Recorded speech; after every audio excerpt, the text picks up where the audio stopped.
Bien, comment est-ce qu'un musulman devrait s'alimenter pendant ce temps de carême afin de pouvoir tenir tout le long de la journée beaucoup plus facilement? Parce que oui, c'est possible. Quels sont concrètement les aliments que vous devez manger ou consommer au sourd, excusez-moi si je prononce mal le terme, afin de pouvoir tenir beaucoup plus facilement jusqu'à l'iftar? Excusez-moi encore si je prononce mal le terme. Parce que oui, c'est possible. Oui, il y a des aliments, oui, il y a des nourritures, si vous voulez, de manière beaucoup plus simple, que vous pouvez consommer, qui vont vous permettre de moins ressentir la faim, de moins ressentir la fatigue, ou même de moins ressentir la soif. Oui, ces aliments-là existent et vous les avez dans votre quotidien. Et c'est principalement aussi de ça que je vais parler dans cette vidéo-là. Mais avant tout, j'aimerais préciser une chose. Ce que je vais dire dans cette vidéo découle de mes recherches et des différentes généralités que j'ai eu à voir. Ça découle de mes propres recherches, même si j'ai eu à bien faire mes recherches, mais je ne connais pas votre état de santé actuel. Je n'ai pas votre bilan de santé. Peut-être les aliments que je vais donner ne pourront pas passer avec vous. Donc c'est très important d'aller consulter un professionnel si vous êtes vraiment intéressé par cela. C'est important d'aller consulter un professionnel parce qu'il y a certains aliments qui peuvent vous rendre malade. Il y a certains aliments qui peuvent ne pas passer avec vous et vous créer des problèmes. Donc, c'est très important de consulter les professionnels à ce niveau-là. Ils auront votre bilan de santé et ils pourront mieux vous guider à ce niveau-là. Bien. Alors, avant même de commencer à donner les différents aliments que vous devez consommer, ce genre de choses-là, il faudrait d'abord que vous compreniez comment est-ce que votre corps fonctionne. Vous devez d'abord comprendre qu'est-ce qui se passe dans votre corps quand vous avez faim. C'est très important. Parce que une fois que vous allez assimiler cela, vous allez mieux comprendre quels sont les aliments qui peuvent vous permettre de pouvoir mieux tenir. Je ne sais pas si vous comprenez. Il faudrait d'abord que vous compreniez le système de votre corps. Qu'est-ce qui se passe dans votre corps quand vous avez faim. Une fois que vous allez bien comprendre ça, vous allez mieux voir pourquoi est-ce que vous devez manger tel ou tel aliment. Parce que si je vous donne directement les aliments, sans vous expliquer qu'est-ce qui se passe dans votre corps, vous n'allez pas comprendre. Donc on va commencer d'abord par ça. Qu'est-ce qui se passe dans votre corps quand vous avez faim? C'est la première étape. Alors, qu'est-ce qui se passe dans votre corps quand vous avez faim? Vous devez déjà noter que la faim, c'est tout simplement une diminution d'énergie. Parce que dans votre corps, vous avez des cellules. Ces cellules-là, pour fonctionner, ont besoin d'énergie. Et où est-ce qu'on va tirer cette énergie-là? On va tirer cette énergie dans la nourriture qu'on va consommer. Dans le poulet que je vais consommer. Dans le poisson que je vais consommer. Dans les œufs que je vais consommer. Dans la salade, les légumes, la tomate, le gingembre. Tout. Le concombre. Tout ça, en fait, c'est dans cette nourriture-là, c'est dans ces aliments-là qu'on va tirer cette énergie-là, qui va passer à travers notre tube digestif. Il ne va pas venir faire un cours là-dessus, mais c'est à travers cela qu'on va avoir de l'énergie, à travers la nourriture qu'on va consommer. C'est comme ça que ça se passe. Donc, quand le cerveau commence à remarquer cette diminution d'énergie-là, il va vous envoyer des signaux, il va vous envoyer des symptômes pour vous faire comprendre que vous avez faim. C'est comme ça que ça se passe. Une fois que votre estomac est vide, votre estomac va commencer à sécréter une hormone qui s'appelle la gréline. Cette gréline-là va activer ou va tout simplement, je vais dire, titiller ou envoyer des signaux à une partie de votre cerveau qui s'appelle l'hypothalamus. L'hypothalamus, c'est tout simplement la partie du cerveau qui est en charge de tout ce qui est comme équilibre énergétique de votre corps. Il est en charge de tout ce qui est équilibre de votre corps. Donc, quand il se rend compte que l'énergie est en train de diminuer à travers l'hormone qui est sécrétée là, il va commencer à vous envoyer des signaux que vous devez manger. C'est un mécanisme de suivi. Il va vous envoyer les symptômes. Il va commencer à vous donner des gargouillements au niveau de votre ventre. Vous allez commencer à vous sentir beaucoup plus faible. Il va commencer aussi à, comment dire, affecter vos humeurs, votre concentration, ce qui peut être grave. Parce que si quelque chose a un impact sur votre humeur pendant le ramadan, et tout en sachant que nous vivons en société avec d'autres personnes, est que pendant ce temps de carême, vous ne devez pas normalement pécher. Si une personne, de son côté, ayant faim, n'a pas cette capacité-là de pouvoir contrôler ses émotions. Et si vous vous rappelez bien, j'ai dit dans une précédente vidéo, au moment où je parlais du fonctionnement de votre cerveau, c'est que la partie qui est liée à la gestion d'émotions est aussi liée à la partie qui gère les décisions. Donc, si vous avez faim, ça va avoir un impact direct sur vos émotions, qui va avoir un impact direct sur votre prise de décision. Vos prises de décision ou vos décisions auront un impact direct sur votre activité ou votre travail ou votre boulot. Je ne sais pas si vous comprenez. Donc, c'est très important ce que je suis en train de dire là. Tout est lié. Votre cerveau est divisé en 3 parties.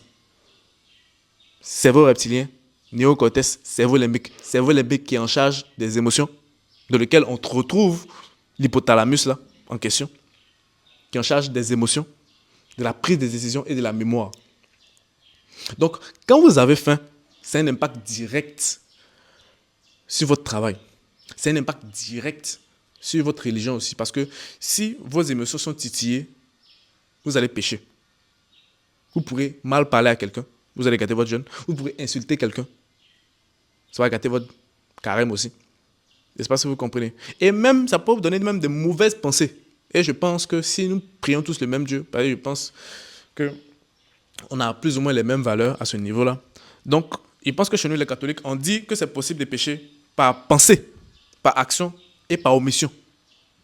Là, on parle de pensée. Donc, si vous pensez mal, vous gâtez votre carême aussi. Donc, c'est très important de comprendre ce que je dis là. Tout découle de la faim. Vous voyez que de la faim, qui a un impact sur votre cerveau, la faim qui commence va avoir un impact sur vos émotions, sur votre humeur, votre cerveau, qui a un impact sur votre prise de décision parce que c'est la prise de décision, la mémoire et les émotions, la gestion des émotions sont dans la même partie. Et une fois qu'un est stimulé, ça a un impact sur les autres. Donc, si vous avez faim, ça va avoir un impact sur vos émotions qui vont avoir un impact sur votre prise de décision, vos décisions qui vont avoir un impact direct dans votre activité, votre business. Donc, c'est très important, ce que je te dis là. Tout commence par la faim. C'est pour ça qu'on dit un homme qui a faim n'est pas un homme libre. Est-ce que vous comprenez maintenant cet adage-là? Je ne sais pas si vous comprenez. Donc, c'est de là que ça commence. C'est comme ça que ça fonctionne. Donc, quand votre estomac est vide, il sécrète une hormone qui s'appelle la gréline. Et il y a votre foie aussi qui envoie des signaux à votre cerveau qui dit qu'il y a une diminution de leptine, si je ne me trompe pas. C'est l'hormone qui fait de telle sorte que vous vous sentez rassasié. Il va envoyer ce signal aussi à votre cerveau pour vous dire que lui, il est en train de descendre. Et lui, il est en train de monter. Donc, tu dois envoyer un message au gars là, qu'il a faim, il doit venir manger. Il doit chercher à manger. Et c'est là que vous allez chercher à manger. Mais pendant le temps de carême, vous ne pouvez pas manger pendant la journée. Donc, vous devez manger au sourd. Vous devez prendre des aliments. Vous devez manger certains aliments au sourd qui vont permettre de pouvoir mieux régler ou mieux réguler en fait ces différentes hormones qui sont sécrétées à l'intérieur de votre estomac. C'est scientifique, hein, à l'intérieur de votre estomac afin de pouvoir tenir tout le long de la journée et être beaucoup plus serein, beaucoup plus calme parce que vous n'avez pas faim. C'est très important de comprendre ce que je suis en train de dire. Et c'est le même phénomène aussi avec la soif. En fait, avec la soif, c'est le même organe, ou c'est la même partie du cerveau qui s'appelle l'hypothalamus. Lui aussi, il gère tout ce qui est, je vais dire, la concentration en soluble dans votre sang. Il gère la concentration des différents, le sel, le sucre, ce genre de choses-là. Donc, une fois qu'il se rend compte qu'il y a beaucoup plus de sucre ou de sel ou quoi, peu importe ce que c'est dans votre sang, il va vous envoyer des signaux. Il va vous donner des signaux pour vous dire d'aller boire de l'eau. C'est le même principe. Et une fois que vous allez boire de l'eau, il va réduire les différents symptômes là, tout simplement. C'est plus ou moins comme ça que ça fonctionne à ce niveau-là. Et j'espère que vous avez compris. Je ne vais pas forcément rentrer en détail parce que la vidéo va être trop longue. Si je dois expliquer étape par étape, ça va être trop long. Mais il y a certaines hormones qui sont sécrétées de votre organisme qui envoient des signaux à votre cerveau. Votre cerveau vous demande automatiquement, à travers certains symptômes, gargouillement pour la faim, baisse d'énergie au niveau de votre corps parce qu'il doit maintenir l'énergie pour pouvoir mieux fonctionner. La concentration, va baisser, les humeurs vont être affectées et ce sont des symptômes de la faim. Si on peut dire que la faim est une maladie, c'est pas si vous voyez. C'est pareil avec la soif. Quand il se rend compte qu'il y a beaucoup plus de concentration de sel, je vais dire quoi, de sucre ou quoi que ce soit de votre sang, il va vouloir combler cela avec de l'eau. Donc, on va vous envoyer les signaux, c'est-à-dire votre bouche va devenir sèche, ce genre de choses-là, afin que vous allez boire de l'eau.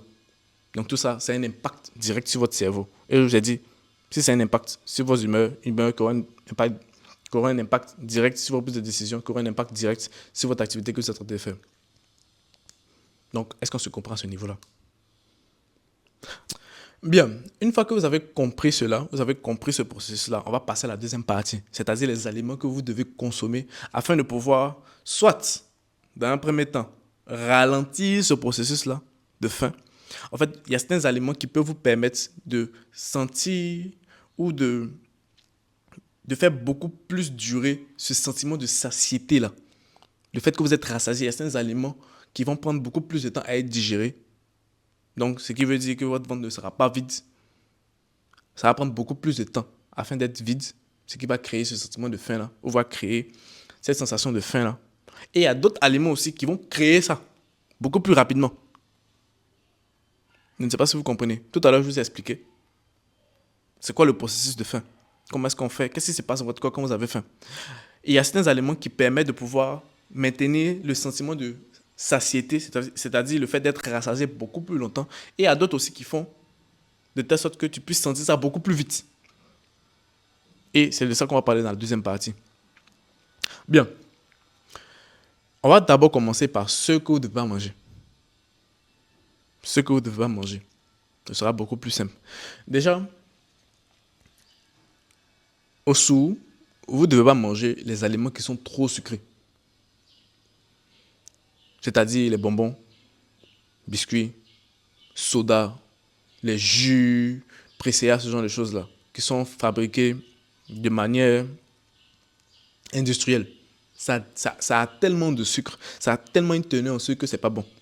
Pourquoi? Parce que en fait, ces aliments-là sont classés parmi les aliments, on va dire, les sucres rapides. Les sucres rapides, ce sont des aliments-là qui créent un, un pic d'énergie, mais ça ne dure pas longtemps. C'est que quand vous allez consommer ça, vous allez avoir de l'énergie sur le coup, rapidement. Mais le truc, c'est quoi? C'est que ça ne dure pas longtemps. Ça ne dure pas longtemps. C'est parce que vous avez un pic d'énergie, mais ça baisse aussi rapidement. Parce que le corps a besoin d'éliminer rapidement les sucres. Donc, ça va créer un pic d'énergie sur le moment. Et ça va baisser rapidement après. Ce qui fait que quand vous mangez beaucoup de sucre, vous avez très rapidement faim. Quand vous mangez des choses qui sont trop sucrées, ça va créer un pic d'énergie. Mais quelques heures plus tard, vous avez une baisse d'énergie qui descend aussi en flèche.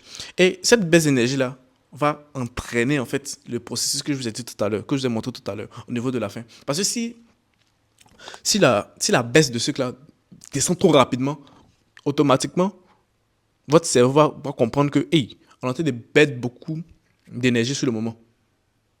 Donc, il va lancer automatiquement le processus de faim. Pour vous dire d'aller consommer encore de la nourriture. Donc, ça va recommencer le cycle beaucoup plus rapidement. Donc, évitez de manger les choses qui sont trop sucrées. Parce que quand c'est trop sucré, ça crée ce phénomène-là. Ça donne un pic d'énergie, mais une baisse aussi d'énergie rapide. Et ce phénomène-là de monter et descendre automatiquement, en fait, c'est plus le phénomène même de descente rapide-là qui envoie ce signal à votre cerveau que vous avez besoin d'aller manger. Je ne sais pas si vous comprenez. Donc, évitez de manger les choses qui sont trop sucrées, c'est-à-dire au début du jeûne, là. Évitez de manger les aliments qui sont trop sucrés. Ensuite, évitez de boire trop de café ou de thé. Parce que on les appelle des diurétiques.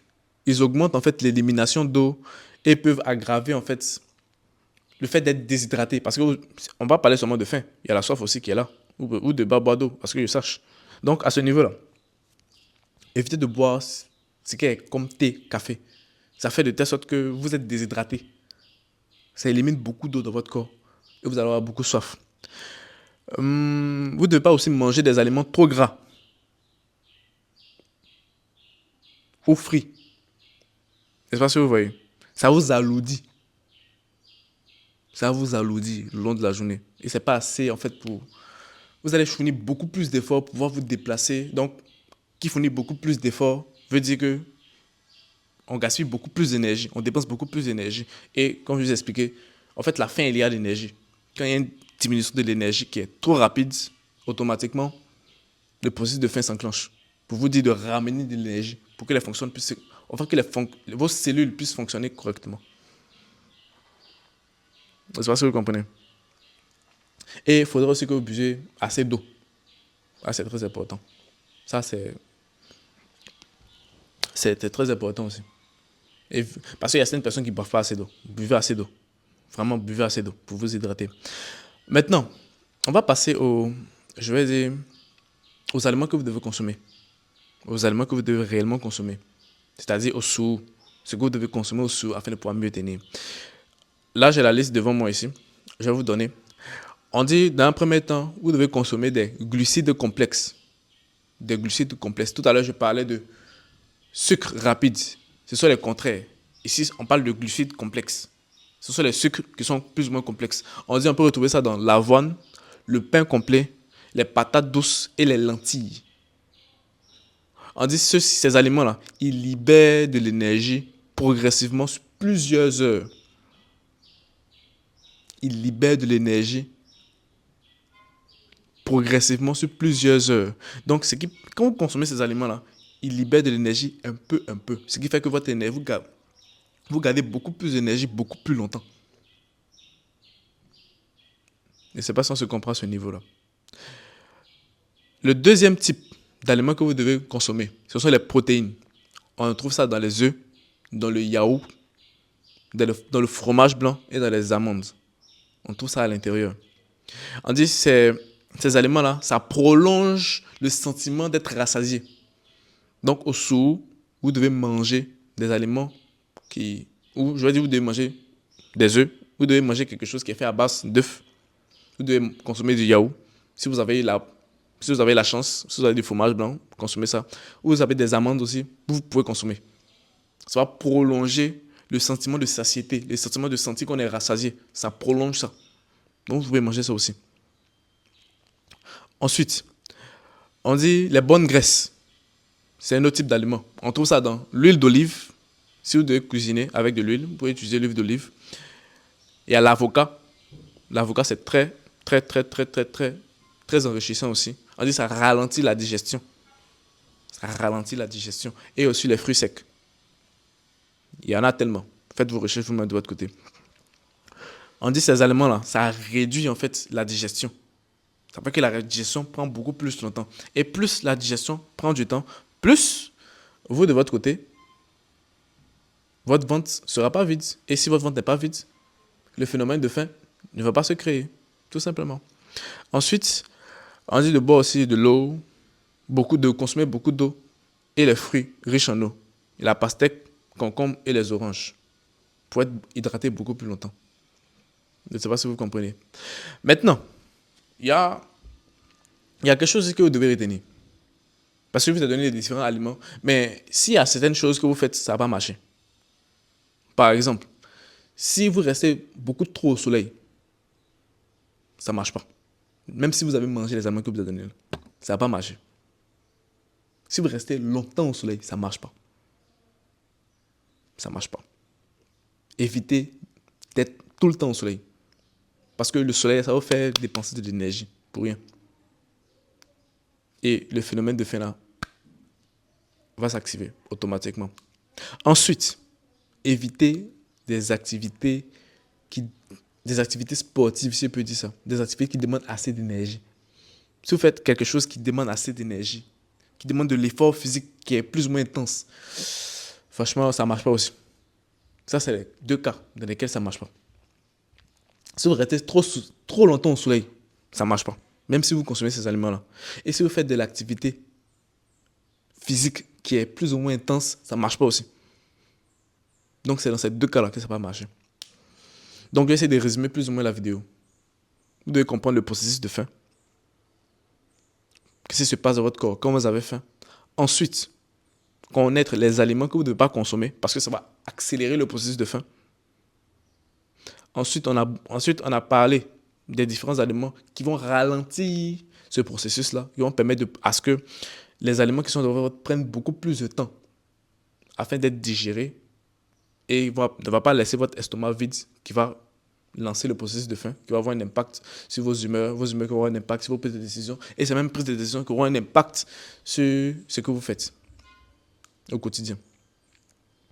Et à la suite, les cas dans lesquels ce que vous mangez là, qui ralentit le processus de faim là, qui ralentit ce processus de digestion là, dans les cas dans lesquels ça ne marche pas. C'est-à-dire, si vous restez trop au soleil et si vous faites de l'activité physique qui est plus ou moins intense, ça ne marche pas aussi.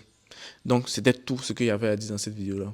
J'espère que vous, de votre côté, je vous ai appris quelque chose. Et n'oubliez pas, si vous êtes vraiment intéressé, consultez un professionnel. Parce qu'il y a certains aliments qui peuvent ne pas marcher avec vous, qui peuvent ne pas passer avec vous, qui peuvent vous rendre malade. Donc, vraiment, soit vous faites vraiment vos recherches, vous mettez de votre côté, ou vous allez consulter un professionnel. Bien, c'est tout ce que j'avais à dire dans cette vidéo-là. Et si je vous ai appris quelque chose, likez la vidéo, partagez-la, abonnez-vous à la page et je vous dis à la prochaine. C'était Alex Akai. Bye.